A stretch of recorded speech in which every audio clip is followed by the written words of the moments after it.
आणि आज खरं तर मी तुमचं अभिनंदन करण्याकरता या ठिकाणी उभा आहे।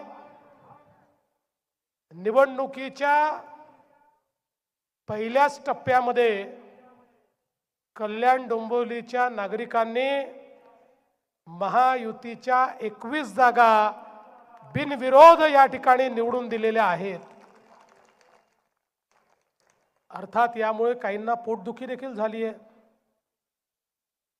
पण मी त्यांना कालच सांगितलं, तुमको मिर्ची लगी तो मैं क्या करूं।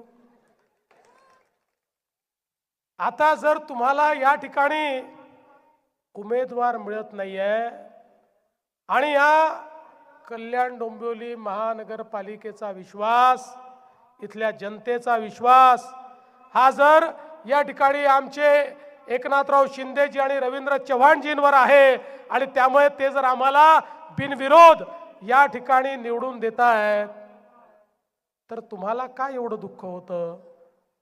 पण एक नवीन नरेटिव्ह सेट करण्याचा प्रयत्न आहे। भाजपा जिंकली, शिवसेना जिंकली, महायुती जिंकली की यांना ईव्हीएम दिसतं। आता ईव्हीएम बंद झालं, आता यांनी सुरू केलेलं आहे बिनविरोध बिनविरोध बिनविरोध। बंधू भगिनींनो, देशाच्या लोकसभेमध्ये आजपर्यंत 35 खासदार हे बिनविरोध निवडून गेले, त्यातले 33 काँग्रेसच्या काळात निवडून गेले।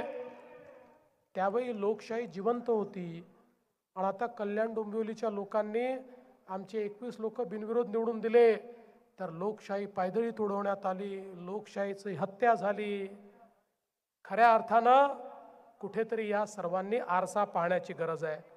पण आता तुम्ही इतका जबरदस्त अशा प्रकारचा मॅन्डेट या ठिकाणी दिलाय की आता मागच्याच वेळी तुम्ही जर विचार केला तर भाजप शिवसेना मिळून जवळपास 94 जागा तुम्ही दिल्या होत्या 122 पैकी।